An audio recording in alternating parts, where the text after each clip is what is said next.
मैं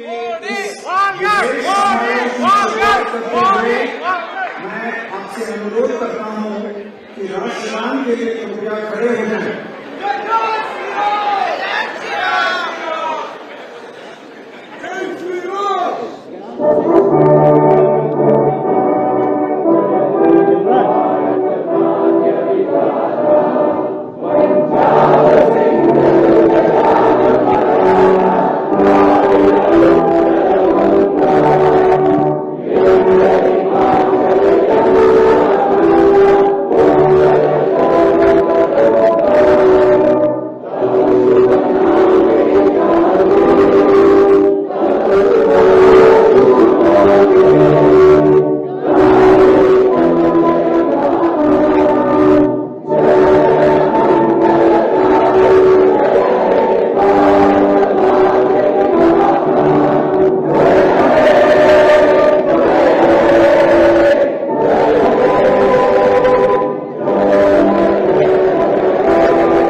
साथियों, जर्मनी में भारतीय समुदाय और बर्लिन में भारतीय दूतावास की ओर से मैं हमारे प्रिय प्रधानमंत्री श्री नरेंद्र मोदी जी का बहुत गर्मजोशी और उत्साह से स्वागत करता हूं।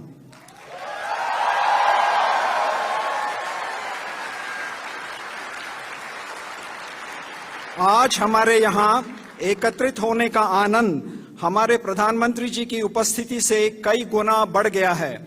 हमें ये अवसर प्रदान करने के लिए हम प्रधानमंत्री जी के आभारी रहेंगे। प्रिय साथियों, जर्मनी में भारतीय समुदाय आज 2 लाख से अधिक है। आप लोगों के निरंतर प्रयास और परिश्रम से आज भारतीय समुदाय जर्मनी में अपनी एक खास पहचान बना रहा है। यहाँ पढ़ रहे हमारे 30,000 से अधिक भारतीय छात्र भारत जर्मनी संबंधों के उज्जवल भविष्य का प्रतीक है। मुझे विश्वास है कि भारतीय समुदाय ऐसे ही प्रगति करते हुए भारत जर्मनी संबंधों को और मजबूत करता रहेगा। जर्मनी में भारतीय समुदाय भले ही बाकी देशों की तुलना में संख्या में छोटा है, लेकिन आपके प्रति प्यार, आदर और आपके स्वागत करने के जोश में कोई कमी नहीं है। इन्हीं शब्दों के साथ मैं आपसे निवेदन करता हूं कि हमारे प्रिय प्रधानमंत्री श्री नरेंद्र मोदी जी का तालियों की गड़गड़ाहट से स्वागत करें।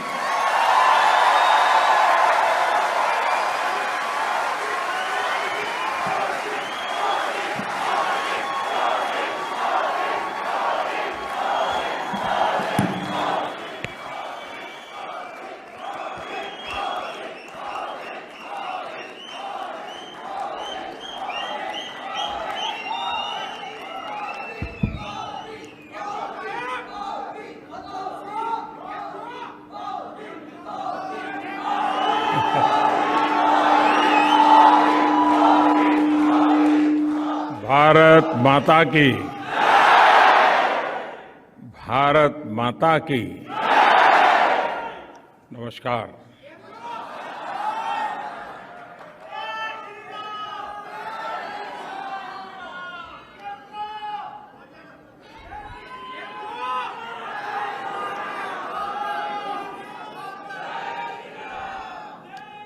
ये मेरा सौभाग्य है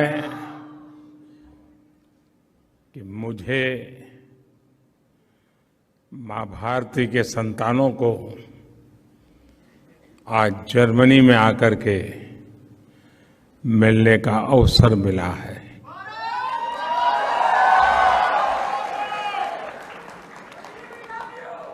आप सभी से मिलकर बहुत अच्छा लग रहा है।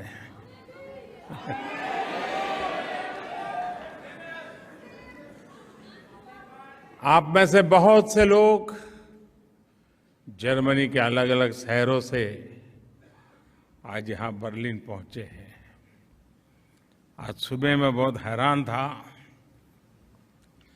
कि ठंडी का समय है। यहाँ भारत में गर्मी बहुत है इन दिनों, लेकिन कई छोटे छोटे बच्चे भी सुबह 4, साढ़े 4 बजे आ गए थे। आपका ये प्यार, आपके आशीर्वाद, ये मेरी बहुत बड़ी ताकत है।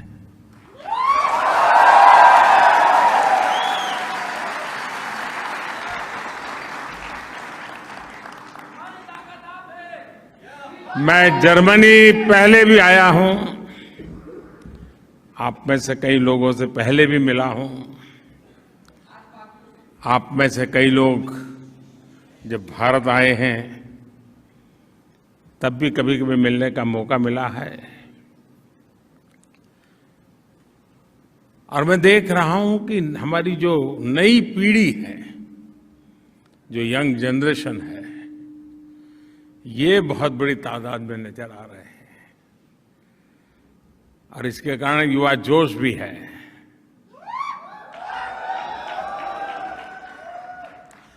लेकिन आपने अपने व्यस्त पल समयों में से ये समय निकाला, यहां आए।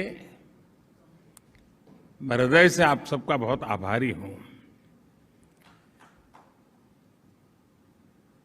अभी हमारे राजदूत बता रहे थे कि यहां संख्या की दृष्टि से तो जर्मनी में भारतीयों की संख्या कम है, लेकिन आपके स्नेह में कोई कमी नहीं है।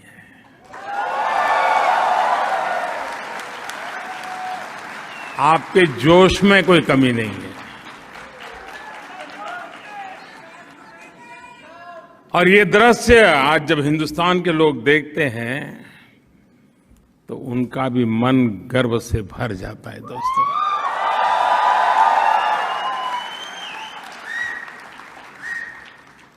साथियों, आज मैं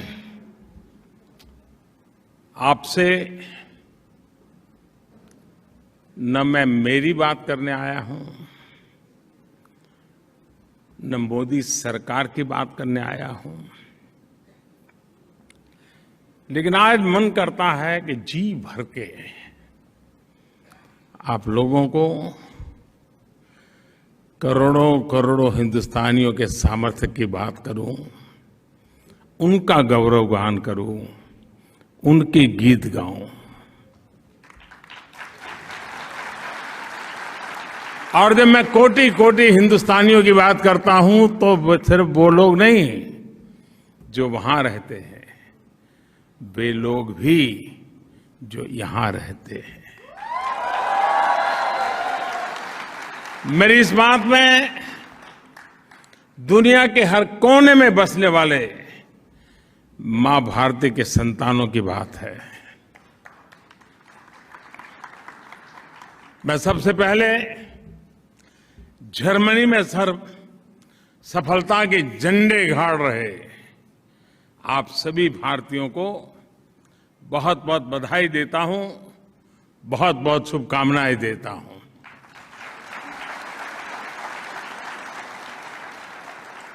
साथियों, 21वीं सदी का ये समय भारत के लिए, हम भारतीयों के लिए और विशेष करके हमारे नौजवानों के लिए बहुत महत्वपूर्ण समय है। आज भारत मन बन चुका है और भारत ने वो मन बना लिया है। भारत आज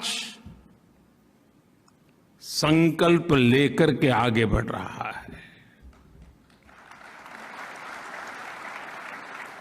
आज भारत को पता है कहां जाना है, कैसे जाना है, कब तक जाना है।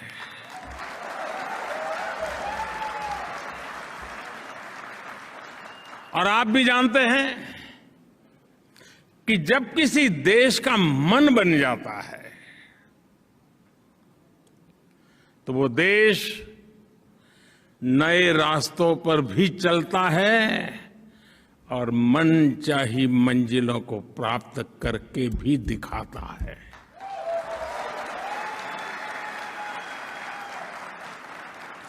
आज का आकांक्षी भारत, एस्पिरेशनल इंडिया, आज का युवा भारत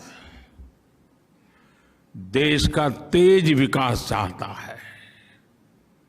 वो जानता है कि इसके लिए राजनीतिक स्थिरता और प्रबल इच्छा शक्ति कितनी आवश्यक है, कितनी अनिवार्य है, वो आज का हिंदुस्तान भली भांति समझता है। और इसलिए भारत के लोगों ने 3 दशकों से चली आ रही राजनीतिक अस्थिरता के वातावरण को एक बटन दबा करके खत्म कर दिया।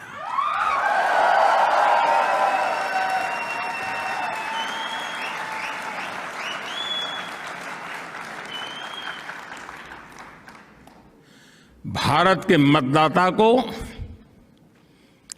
पिछले 7-8 साल में उसके वोट की ताकत क्या होती है और वो एक वोट हिंदुस्तान को कैसे बदल सकता है, उसका एहसास होने लगा है।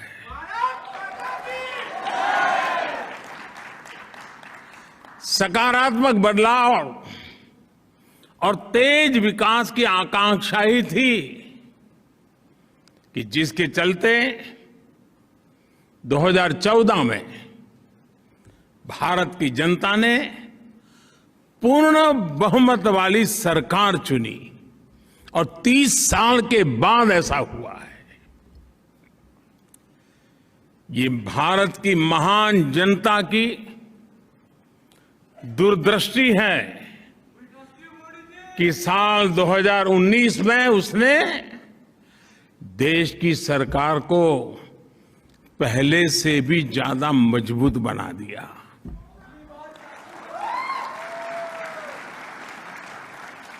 भारत को चौतरफा आगे बढ़ाने के लिए जिस तरह की निर्णायक सरकार चाहिए, वैसी सरकार को ही भारत की जनता ने सत्ता सौंपी है। मैं जानता हूं साथियों कि उम्मीदों का कितना बड़ा आसमान हमसे जुड़ा हुआ है, मुझसे जुड़ा हुआ है। लेकिन मैं ये भी जानता हूं कि मेहनत की पराकाष्ठा करके खुद को खपाकर कोटि कोटि भारतीयों के सहयोग से, उन कोटि कोटि भारतीयों के नेतृत्व में भारत नई ऊंचाई पर पहुंच सकता है।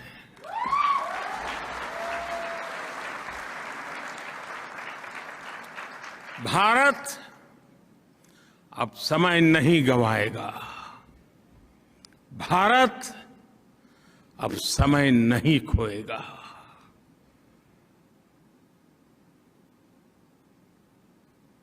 आज वक्त क्या है, इस वक्त का सामर्थ्य क्या है और इसी वक्त में पाना क्या है, वह हिंदुस्तान भली भांति जानता है।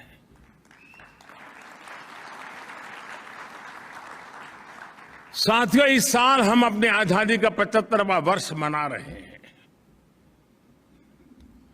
मैं देश का पहला प्रधानमंत्री ऐसा हूं जो आजाद हिंदुस्तान में पैदा हुआ हूं।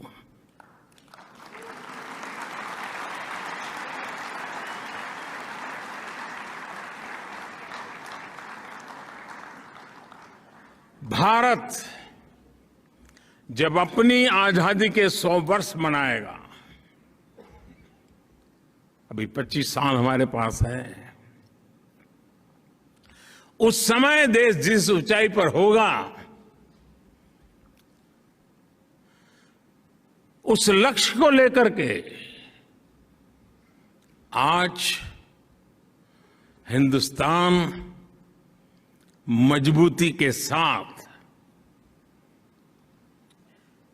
एक के बाद एक कदम करते हुए तेज गति से आगे बढ़ रहा है। साथियों, भारत में ना कभी साधनों की कमी रही और ना ही संसाधनों की कमी रही। आजादी के बाद देश ने एक मार्ग तय किया, एक दिशा तय की, लेकिन समय के साथ जो बहुत सारे परिवर्तन होने चाहिए थे, जिस तेजी से होने चाहिए थे, जितने व्यापक होने चाहिए थे, किसी न किसी कारण से हम कहीं पीछे छूट गए। विदेशी हुकूमत ने भारतीयों का साल दर साल जो आत्मविश्वास कुचला था,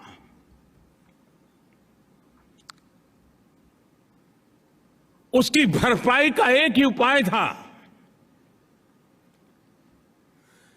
फिर से एक बार भारत के जन जन में आत्मविश्वास भरना, आत्मगौरव भरना, और उसके लिए सरकार के प्रति भरोसा बनना बहुत जरूरी था।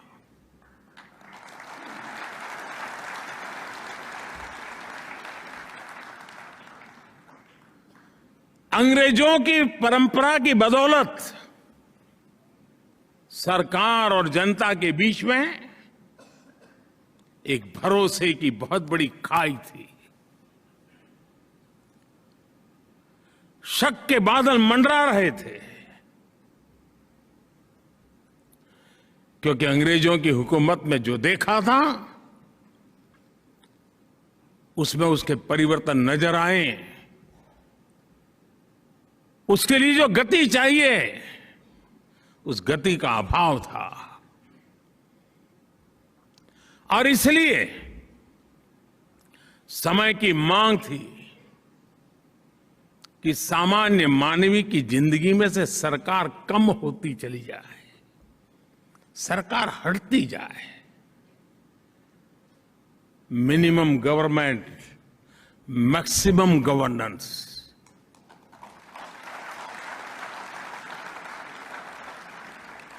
जहां जरूरत हो वहां सरकार का अभाव नहीं होना चाहिए, लेकिन जहां जरूरत न हो वहां सरकार का प्रभाव भी नहीं होना चाहिए।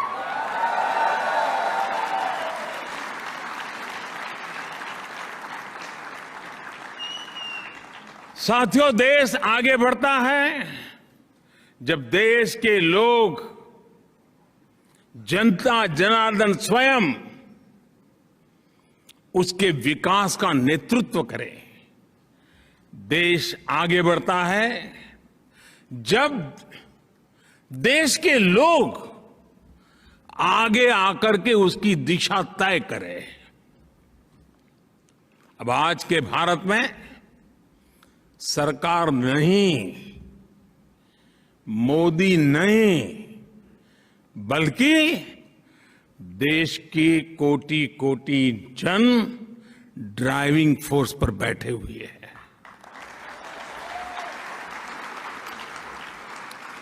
इसलिए हम देश के लोगों के जीवन से सरकार का दबाव भी हटा रहे हैं और सरकार का बेवजह का दखल भी समाप्त कर रहे हैं। हम रिफॉर्म करते हुए देश को ट्रांसफॉर्म कर रहे हैं। और मैं हमेशा कहता हूं, रिफॉर्म के लिए पॉलिटिकल विल चाहिए, परफॉर्म के लिए गवर्नमेंट मशीनरी का एस्टैब्लिशमेंट चाहिए और रिफॉर्म के लिए जनता जनार्दन की भागीदारी चाहिए और तब जाकर के रिफॉर्म, परफॉर्म, ट्रांसफॉर्म की गाड़ी आगे बढ़ती है। आज भारत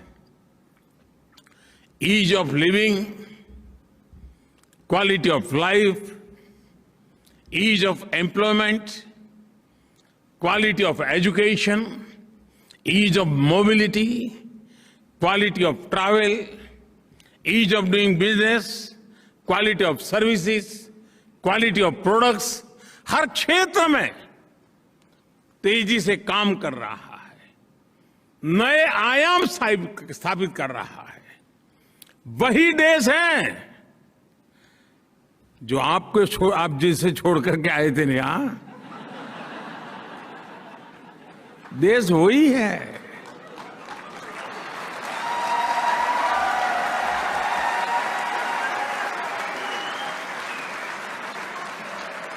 ब्यूरोक्रेसी भी वही है, दफ्तर भी वही है, टेबल भी वही है, कलम भी वही है, फाइल भी वही है। वही सरकारी मशीन है, लेकिन अब नतीजे बहुत बेहतर मिल रहे हैं।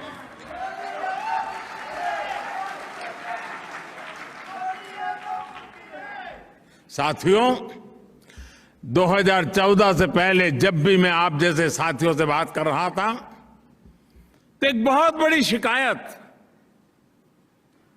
और आपको भी पुराने दिन याद होंगे या कभी आज जाते होंगे तो देखते होंगे, जहां भी देखो लिखा होता था वर्क इन प्रोग्रेस।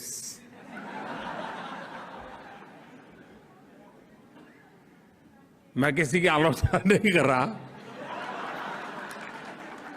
लेकिन हमारे यहां होता यही रहा कि पहले कहीं सड़क बनती है, फिर बिजली के लिए सड़क खोदी जाती है, फिर पानी वाले पहुंचते हैं, वो पानी फेर देते हैं, फिर टेलीफोन वाले आते हैं, वो कुछ और ही खड़ा कर देते हैं।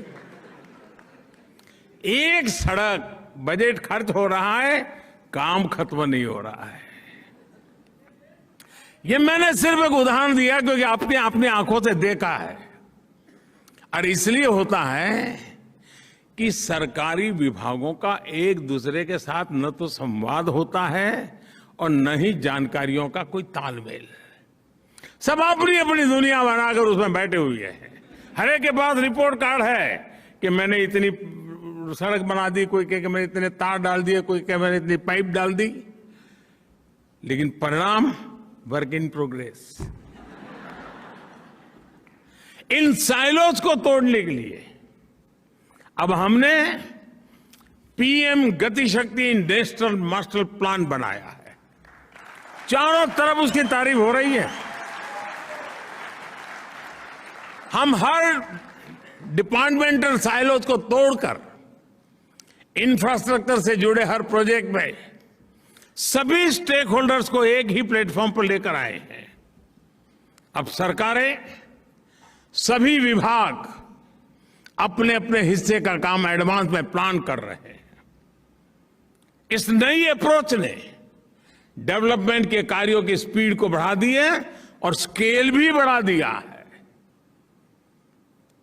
और भारत की आज अगर जो सबसे बड़ी ताकत है तो वो स्कोप है, स्पीड है और स्केल है।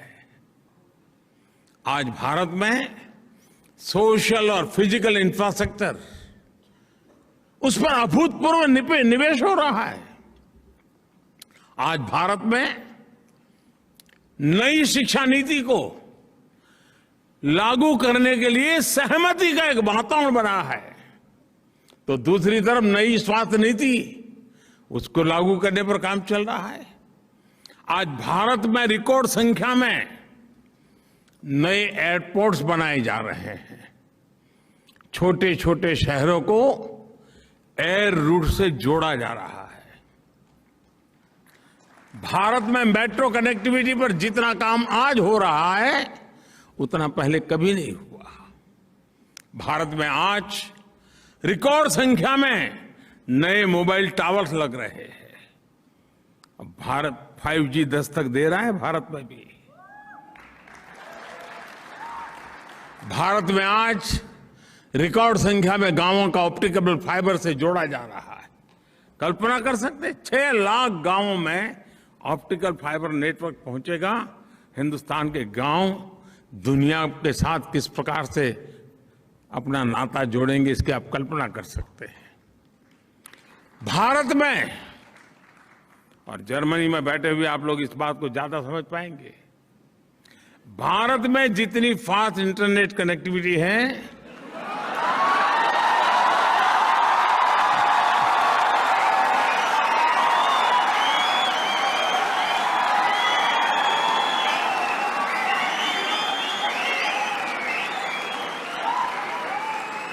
और इतना ही नहीं, तालियां तो अब बजने वाली है। तालियां इस बात पर बजने वाली हैं कि जितना सस्ता डेटा है वो बहुत से देशों के लिए अकल्पनीय है।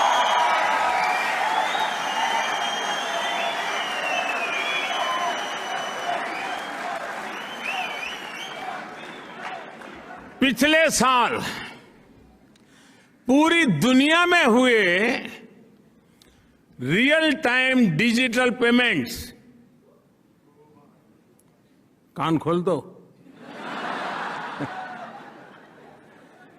रियल टाइम डिजिटल पेमेंट में से मैं पूरी दुनिया की बात कर रहा हूं। अब भारत छोटा नहीं सोचता है।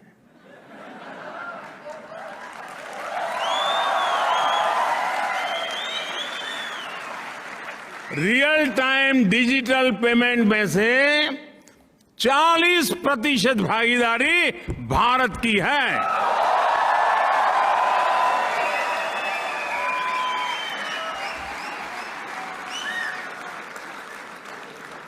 साथियों, मैं एक और बात आपको बता दूं, जिसे जानकर पता नहीं आप बैठे रहेंगे कि नहीं बैठे रहेंगे, लेकिन आपको जरूर अच्छा लगेगा। भारत में अब ट्रैवल करते समय, कहीं आते जाते समय जेब में कैश लेकर चलने की मजबूरी करीब करीब खत्म हो चुकी है।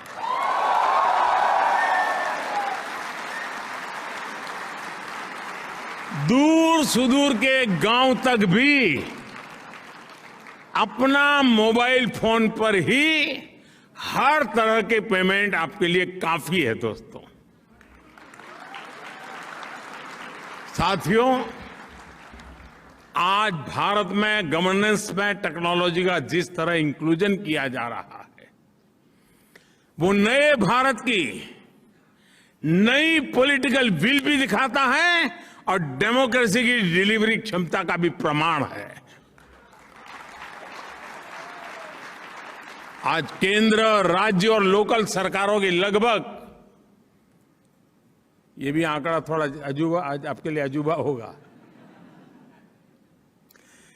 केंद्र सरकार, राज्य सरकार और लोकल सेल्फ गवर्नमेंट, इनकी करीब करीब 10,000 सेवाएं, 10,000 सर्विसेज ऑनलाइन उपलब्ध है।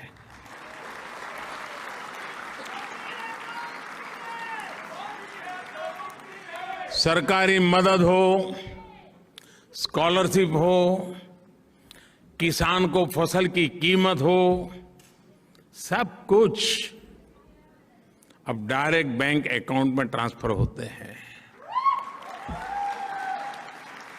अब किसी प्रधानमंत्री को ये कहना नहीं पड़ेगा कि मैं दिल्ली से 1 रुपया भेजता हूं और 15 पैसा पहुंचते हैं।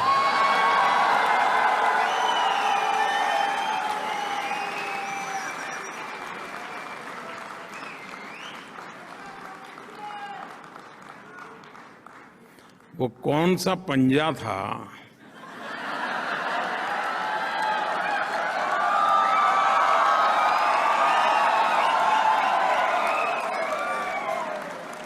जो 85 पैसा घिस लेता था।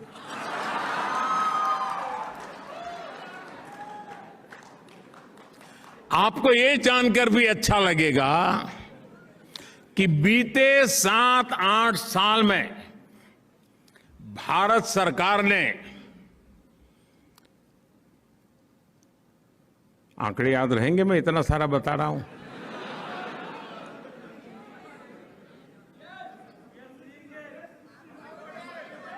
डरो मत,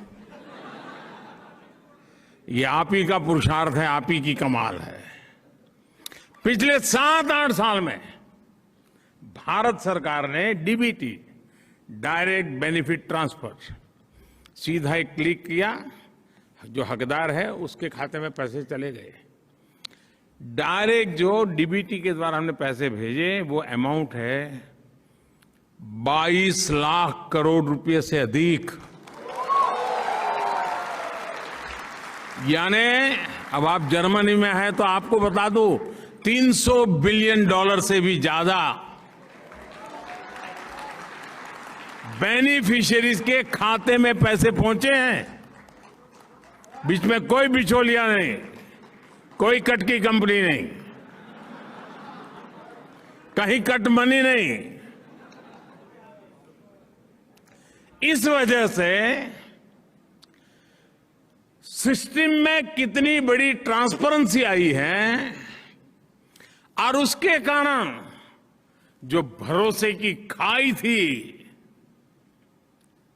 उस खाई को भरने का बहुत बड़ा काम इन नीतियों के कारण, इस नीयत के कारण और इस टेक्नोलॉजी के माध्यम से हो पाया है।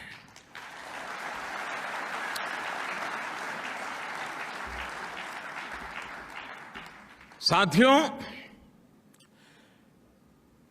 ऐसे टूल्स जब हाथ में आते हैं, जब नागरिक एम्पावर होता है, तो बहुत स्वाभाविक है वो आत्मविश्वास से भर जाता है।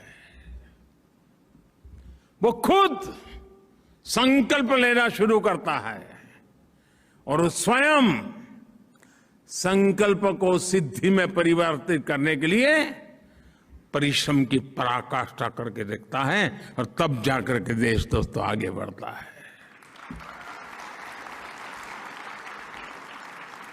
और इसलिए दोस्तों, नया भारत आप सिर्फ सिक्योर फ्यूचर की नहीं सोचता, बल्कि भारत रिस्क लेता है, इनोवेट करता है, इंक्यूबेट करता है।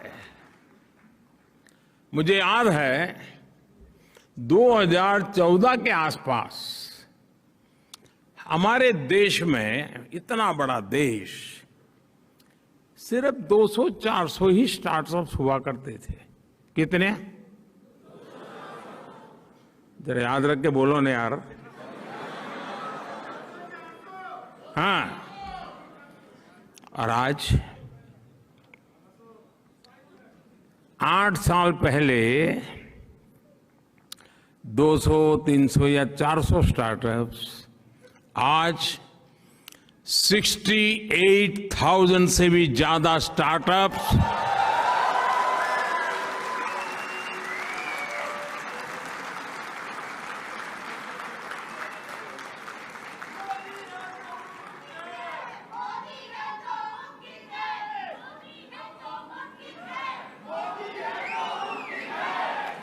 दोस्तों, मुझे बताइए, आपने सुनने के बाद कहां 400, कहां 68,000,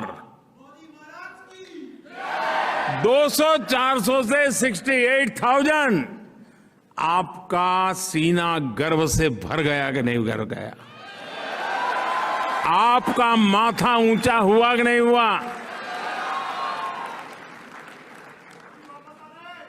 और साथियों, इतना ही नहीं, सिर्फ स्टार्टअप्स की संख्या एक बात है, आज दुनिया के सारे पैरामीटर्स कह रहे हैं कि इसमें दर्जनों स्टार्टअप्स यूनिकॉर्न बन चुके हैं।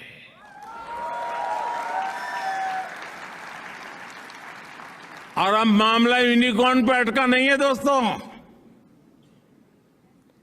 आज मैं गर्व से कहता हूं कि मेरे देश में बहुत सारे यूनिकॉर्न्स देखते ही देखते डेकाकॉर्न भी बन रहे हैं।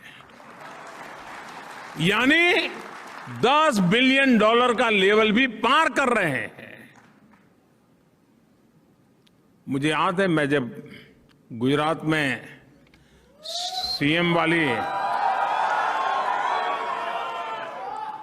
सीएम वाली नौकरी करता था,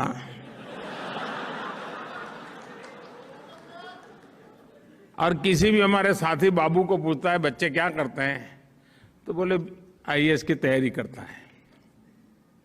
ज्यादातर यही कहते थे। आज भारत सरकार में बाबुओं से पूछता हूं कि भाई क्या करते हैं बेटे, बेटी क्या कर रही है, बोले साहब वो तो स्टार्टअप में लग गए। ये परिवर्तन छोटा नहीं है दोस्तों।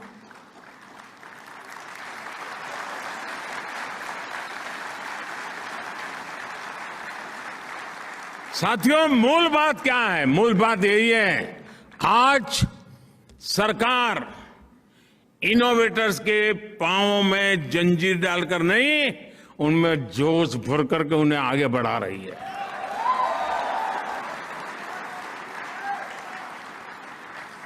अगर आपको जियो स्पेशल क्षेत्र में इनोवेशन करना हो, नए तरह के ड्रोन बनाना हो, या स्पेस के क्षेत्र में कोई नई सैटेलाइट या रॉकेट बनाना हो, इसके लिए सबसे खुला, सबसे नर्चरिंग वातावरण आज हिंदुस्तान में उपलब्ध है दोस्तों।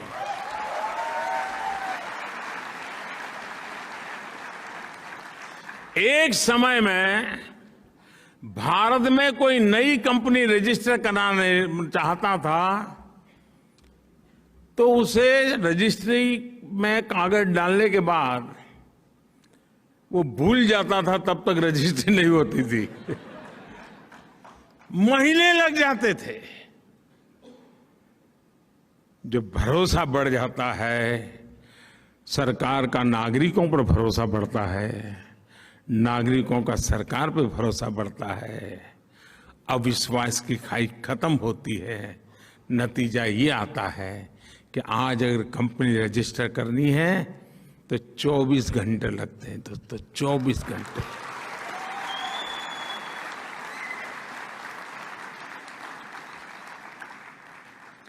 बीते कुछ वर्षों में सरकार की एक आदत थी, एक चैम्बर हो ऑफिस का, 6 टेबल हो। नंबर 1 ने जनवरी में आपसे कुछ चीजें मांगी, नंबर 2 के टेबल वाला फरवरी में फिर वही मांगेगा, फिर नंबर 5 वाला टेबल फरवरी एंड में कहेगा यार वो कागज लाओ जरा, मुझे जरूरत है। यानी नागरिकों को लगातार हजारों की तादाद में दोस्तों कंप्लाइंट, ये लाओ वो लाओ, ये लाओ वो लाओ। और वो लेकर के क्या करते थे वो जाने और आप जाने। साथियों, आप हैरान हो जाएंगे, अब ये काम भी मुझे करना पड़ रहा है। 25,000 से ज्यादा कंप्लायंस खत्म किए हमने।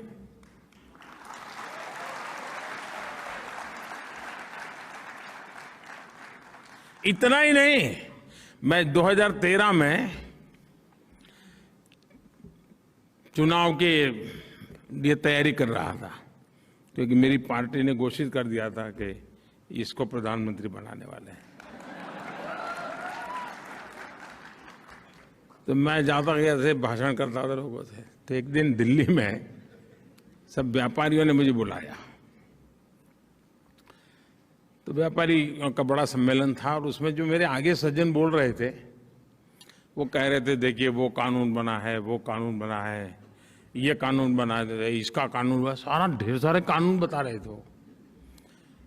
अब चुनाव के समय तो सब लोग यही कहते हैं ठीक है मैं कर लूंगा, लेकिन दोस्तों मैं जरा दूसरी मिट्टी का इंसान हूं।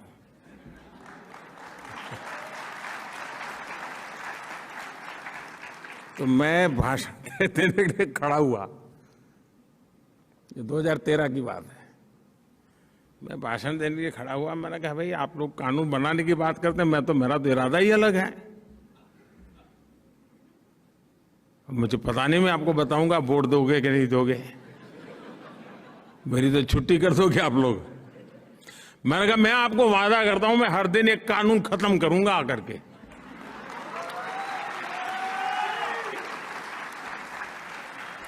बहुत लोगों को आश्चर्य हुआ था कि ये इंसान को कुछ समझ नहीं है रहा सरकार क्या होती है, ऐसे ही माना होगा और क्या। लेकिन आज दोस्तों मैं आपको मेरा हिसाब दे रहा हूं, पहले 5 साल में 1500 कानून खत्म कर दिए दोस्तों।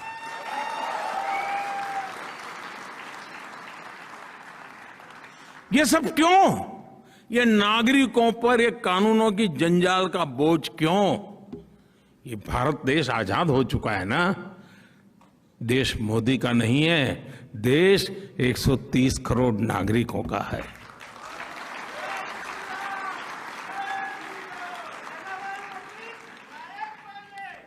अब देखिए देश में पहले तो हमारा देश की विशेषता देखिए साहब, देश एक संविधान 2 थे।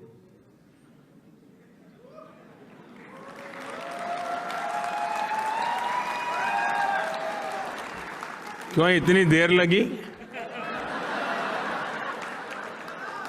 पुराने जमाने में कहते थे ट्यूबलाइट।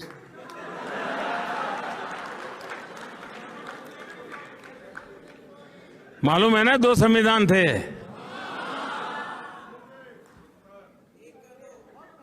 सात दशक हो गए दोस्तों, 7 दशक हो गए एक देश एक संविधान लागू करते करते। अब लागू हुआ दोस्तों।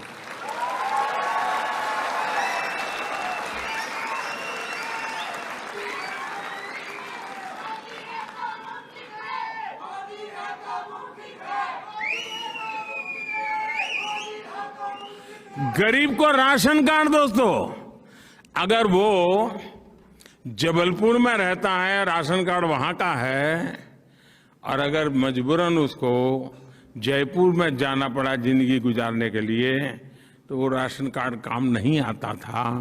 देश एक ही था लेकिन राशन कार्ड अलग थे।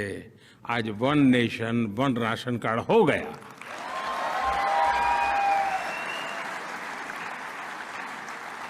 पहले कोई देश में इन्वेस्टमेंट करने आता था, गुजरात में जाता था तो एक टैक्सेशन, महाराष्ट्र जाता था दूसरा टैक्सेशन, बंगाल में जाता था तीसरा टैक्सेशन।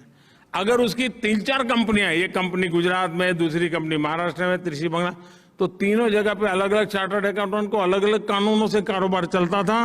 दोस्तों आज टैक्स व्यवस्था एक जैसी लागू हो गई कि नहीं हो गई? और हमारी वित्त मंत्री यहां बैठी है, निर्मला जी।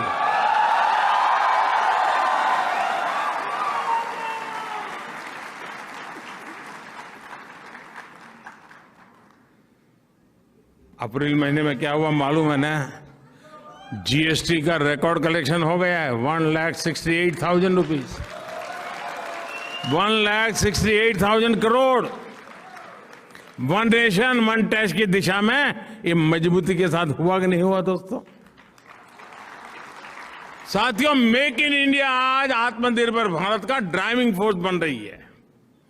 आत्मविश्वास से भरा भारत आज प्रोसेस ही आसान नहीं कर रहा है, बल्कि प्रोडक्शन लिंक इंसेंटिव से इन्वेस्टमेंट को सपोर्ट भी कर रहा है। इसका बड़ा प्रभाव भारत से होने वाले एक्सपोर्ट पर भी दिख रहा है। अभी कुछ दिन पहले हमने $400 बिलियन एक्सपोर्ट का रिकॉर्ड तोड़ दिया।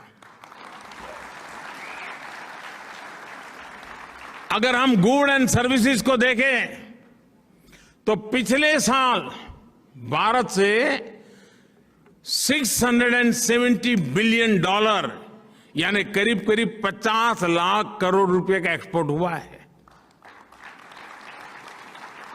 आंकड़ा देख करके हाथ जम गए क्या?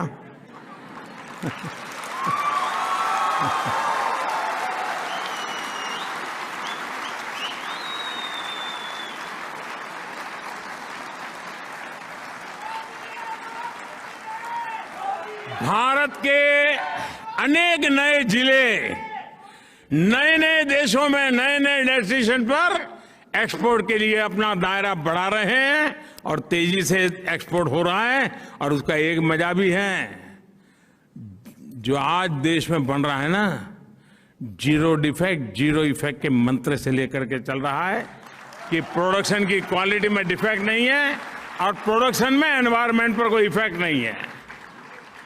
साथियों, 21वीं सदी के तीसरे दशक की सबसे बड़ी सच्चाई ये है कि आज इंडिया इज गोइंग ग्लोबल।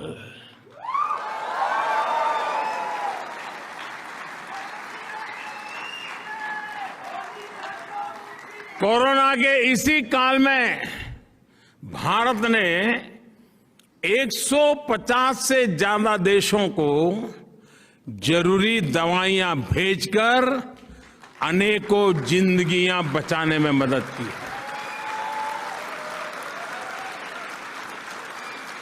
जब भारत को कोविड के वैक्सीन बनाने में सफलता मिली तो हमने अपनी वैक्सीन से करीब 100 देशों की मदद की है। दोस्तों, साथियों, आज का ताजा खबर,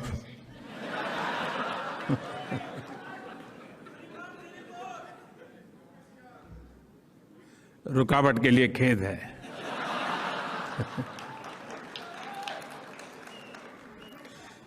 आज विश्व में गेहूं की कमी का सामना दुनिया कर रही है। फूड सिक्योरिटी के लेकर के दुनिया में बड़े बड़े देश चिंतित है। उस समय हिंदुस्तान का किसान दुनिया का पेट भरने के लिए आगे आ रहा है।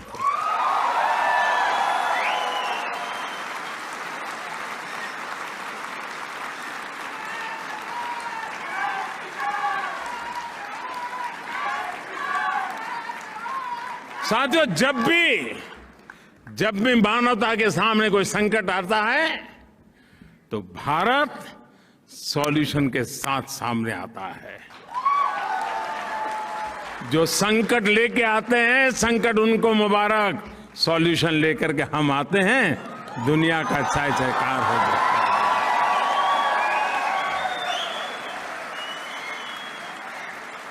है। यही दोस्तों, यही नया भारत है, यही नए भारत की ताकत है।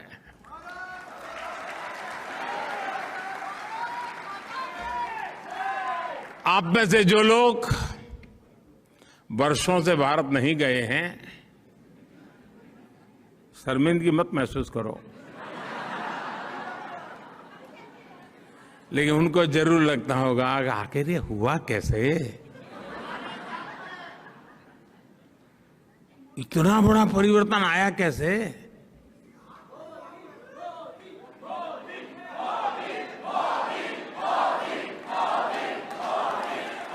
जी नहीं साथियों, आपका आंसर गलत है।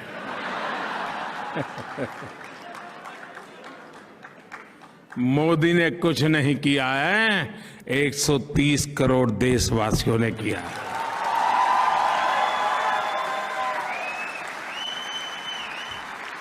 साथियों, ग्लोबल होते भारत में आपका योगदान भी बहुत होने वाला है, अहम होने वाला है।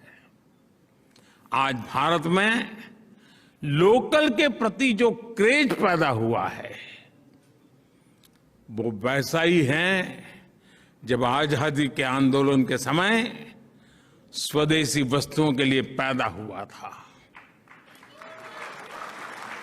अरसे तक हमने देखा कि लोग ये बताया करते थे कि ये चीज हमने उस देश से खरीदी है, ये चीज उस देश की है, लेकिन आज भारत के लोगों में अपने स्थानीय उत्पादों को लेकर के गर्व की नई अनुभूति आई है।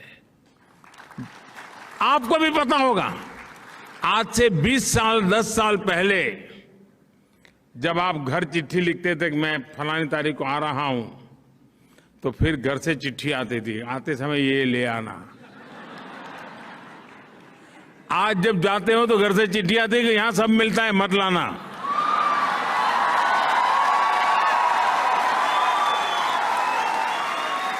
मैं सही बता रहा हूं कि नहीं बता रहा हूं? यही है ना।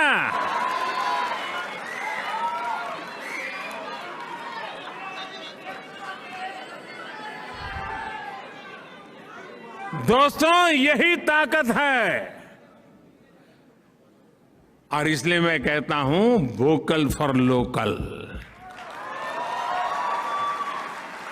लेकिन आपका लोकल यहां वाला नहीं।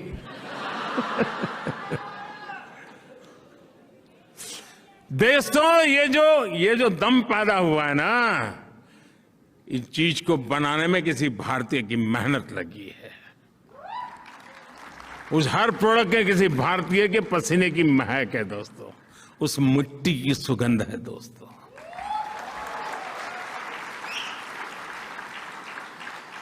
और इसलिए जो हिंदुस्तान में बना हुआ हो, हिंदुस्तान की मिट्टी की जिसमें सुगंध हो, हिंदुस्तान के युवा का जिसमें पसीना लगा हो, वो हमारे लिए फैशन स्टेटमेंट होना चाहिए दोस्तों।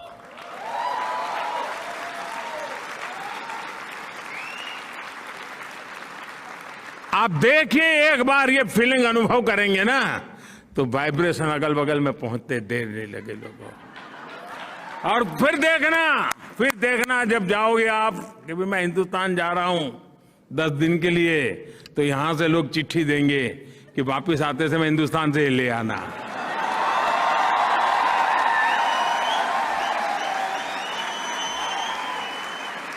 ऐसा होना चाहिए कि नहीं होना चाहिए?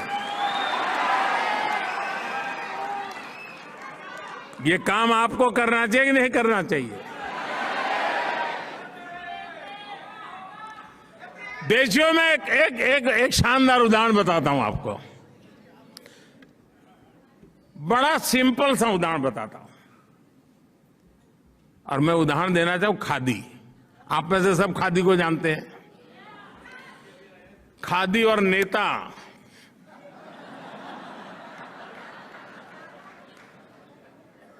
चोली दामन का नाता था। नेता और खादी अलग नहीं होते थे। खादी आते ही नेता दिखता था, नेता दिखते ही खादी दिखती थी। जिस खादी को महात्मा गांधी ने जिया, जिस खादी ने भारत में आजादी के आंदोलन को ताकत दी, लेकिन दुर्भाग्य से आजादी के बाद उस खादी का भी वही हाल हुआ जो आजादी के दीवानों के सपनों का हुआ था। क्या देश का दायित्व नहीं था? जिस खादी से गरीब मां को रोजी मिलती है, जिस खादी से विधवा मां को अपने बच्चों को बड़ा बनाने के लिए सहारा मिलता था, लेकिन धीरे धीरे धीरे उसको उसके नसीब पर छोड़ दिया गया और एक प्रकार से वो मृत्यु के कगार पर आके खड़ा था। मैं मुख्यमंत्री बना तो मैंने बीड़ा उठाया। मैंने कहा, भाई आप बड़े गर्व से कहते हैं घर में किसी को कि मेरे पास ये फैब्रिक है, ये फैब्रिक है, ये फैब्रिक है, यहाँ की साड़ी है, यहाँ की साड़ी है, यहाँ का कुर्ता है, कहते हैं ना? हाँ, बोलो तो सही। अरे सच बोलने में क्या जाता है यार। तो मैं कहता था यार एक आध खादी भी तो रख लो। मेरे पास ये फैब्रिक है, खादी भी रख लो। साथियों, बात बहुत छोटी थी, लेकिन मैं आज देश के सामने सर झुकाता हूं। मेरे देश ने इस बात को भी गले लगाया और आपको जानकर के आज आनंद होगा, आजादी के 75 साल के बाद पहली बार जब देश आजादी का अमृत महोत्सव मना रहा है, इस वर्ष खादी का कारोबार 1 लाख करोड़ रुपयों को पार कर गया। पहली बार हुआ। कितने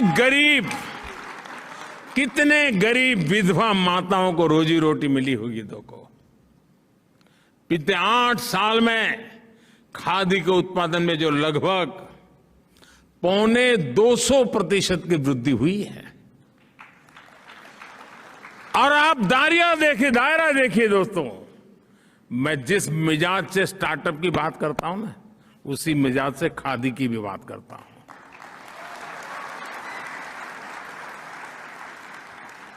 जिस मिजाज से मैं सैटेलाइट की बात करता हूं, उसी मिजाज से मैं सॉइल की भी बात करता हूं।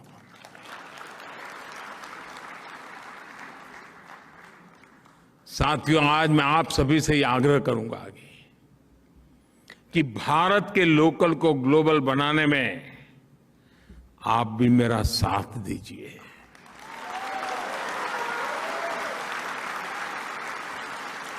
यहां के लोगों को भारत के लोकल की विविधता, भारत के लोकल की ताकत, भारत के लोकल की खूबसूरती से परिचित आप बहुत आसानी से करवा सकती है। सोचिए, दुनिया में इतना बड़ा इंडियन डायस्पोरा, हर देश में फैला इंडियन डायस्पोरा, और इंडियन डायस्पोरा की विशेषता यह है, जैसे दूध में शक्कर मिल जाती है ना, वैसा ही मिल जाता है ये।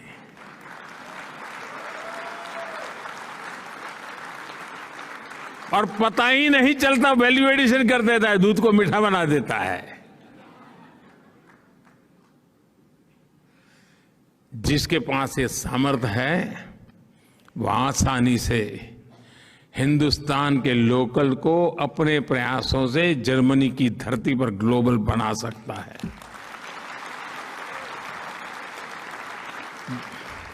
करोगे? कैसी आवाज दब गई? करोगे? कहने में क्या जाता है, मोदी जी कहां भी दोबारा आए। दोस्तों, मैं आप पे भरोसा करता हूं, आप करेंगे, मुझे विश्वास है। दोस्तों, मैं आपको एक और बात याद दिलाना चाहता हूं। हमारा योग हो, हमारा आयुर्वेद हो, हमारी ट्रेडिशनल मेडिसिन के प्रोडक्ट्स हो, आप कल्पना नहीं कर सकते इसका आज इतना पोटेंशियल है। आप हिंदुस्तान से हैं ऐसा कहते ही सामने वाला आपको पूछता होगा, योग जानते हो? पूछता है कि नहीं पूछता है? और आप कुछ भी नहीं जानते, सिर्फ नाक पकड़ना बता दोगे तो भी मानेगा है यार ये मास्टर है।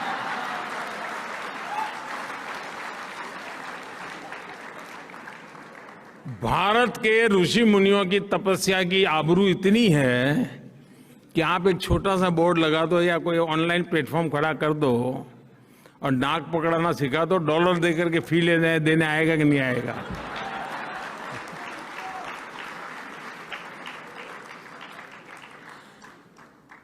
क्या ब्रांड वैल्यू बनाई होगी अपने ऋषियों ने साहब, हैं?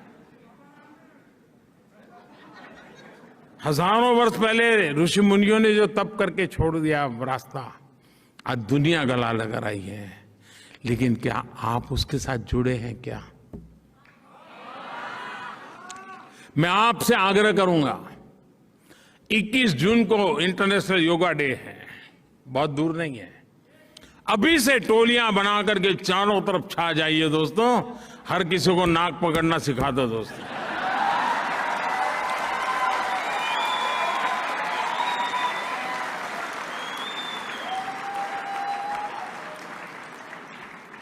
नाक काटना नहीं सिखाना है। साथियों, आज आपके बीच एक विषय की चर्चा करना चाहता हूं, वो है क्लाइमेट एक्शन। भारत में क्लाइमेट चैलेंज से निपटने के लिए हम पीपल पावर से टेक पावर तक हर समाधान पर काम कर रहे हैं। बीते 8 साल में हमने भारत में एलपीजी कवरेज को 50% से आसपास से बढ़ाकर करीब 100% कर दिया। भारत का एलईडी बल्ब, आप जर्मनी वाले हैं तो जरा बल्ब वाली बात जल्दी समझोगे। भारत का लगभग हर घर अब एलईडी बल्ब उपयोग कर रहा है। स्ट्रीट लाइट्स एलईडी हुए। उजाला योजना के तहत हमने देश में करीब करीब 37 करोड़ एलईडी बल्ब बांटे हैं, 37 करोड़। और एलईडी बल्ब का उपयोग ऊर्जा बचत के लिए होता है, एनर्जी सेविंग के लिए होता है। और आप जर्मनी में सीना ठोक करके लोगों को कह सकते हैं कि भारत ने एक छोटा सा परिवर्तन ला करके क्या किया है, और इसके कारण लगभग 48,000 मिलियन किलोवाट आवर बिजली बची है। और प्रतिवर्ष करीब करीब 4 करोड़ टन कार्बन एमिशन कम हुआ है। 4 करोड़ टन कार्बन एमिशन कम हुआ है। आप कल्पना कर सकते हैं कि इस एक योजना ने एनवायरमेंट की कितनी बड़ी रक्षा की है। साथियों, ऐसे ही प्रयासों की वजह से आज भारत अभूतपूर्व स्तर पर ग्रीन जॉब्स के क्षेत्र में एक नया क्षेत्र खोल रहा है, आगे बढ़ रहा है। मुझे खुशी है कि भारत और जर्मनी ने भी क्लीन एनर्जी को लेकर एक बहुत बड़ी पार्टनरशिप की तरफ कदम उठाया है। साथियों, आजादी के अमृत महोत्सव में हमने क्लाइमेट रिस्पॉन्सिबिलिटी को नेक्स्ट लेवल पर ले जाने का भी फैसला किया है। मैं आपको एक उदाहरण देता हूं। भारतीयों ने देश के हर जिले में, हर डिस्ट्रिक्ट, यानी आप अंदाज कर सकते हैं जी क्या क्या मैं बता रहा हूं। हर डिस्ट्रिक्ट में 75 नए अमृत सरोवर बनाने का संकल्प लिया है, तालाब बनाने का। यानी देश में करीब करीब आने वाले 500 दिवस में, 500 डेज में 50,000 नए वाटर बॉडी बनेंगे, पॉन्ड्स बनेंगे, या तो पुराने पॉन्ड को पुनर्जीवित किया जाएगा।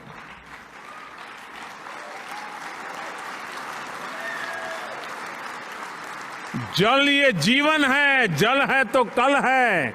नारे तो बहुत अच्छे लगते हैं, लेकिन जल के लिए भी तो पसीना बहाना पड़ता है। दोस्तों, क्या आप इस अभियान से जुड़ सकते हैं? आप जिस गांव से आए हैं, उस गांव में एक तालाब बने, उस तालाब बनाने में आपका भी सहयोग हो। आप भी उनको प्रेरित करें, और आजादी के अमृत महोत्सव में अमृत सरोवर बनाने में दुनिया में फैले हुए हर हिंदुस्तानी का योगदान था। आप कल्पना कर सकते हैं आपको कितना आनंद होगा। साथियों, भारत की बेहतरीन समझ रखने वाले मशहूर जर्मन विद्वान मैक्स मूलर ने इंडो यूरोपियन वर्ल्ड के शेयर्ड फ्यूचर की बात की थी। आप में से सब लोग यहां दिन में 10 बार उसका उल्लेख करते होंगे। 21वीं सदी में उनको जमीन पर उतारने का ये बेहतरीन समय है। भारत और यूरोप की मजबूत साझेदारी दुनिया में पीस और प्रॉस्पेरिटी सुनिश्चित कर सकती है। ये साझेदारी निरंतर बढ़ती रहे। आप भी इसी उत्साह और उमंग के साथ मानव कल्याण के लिए, भारत के कल्याण में कुछ न कुछ योगदान देते रहें, क्योंकि हम तो वसुधैव कुटुंबकम वाले लोग हैं। साथियों, आप जहां हो, बहुत आगे बढ़ो, फलो फूलो, आपके सारे सपने पूरे हो, ये मेरी आपके लिए बहुत बहुत शुभकामनाएं हैं। और 130 करोड़ देशवासियों की शुभकामनाएं आपके साथ हैं। आप खुश रहे, स्वस्थ रहे। बहुत बहुत धन्यवाद।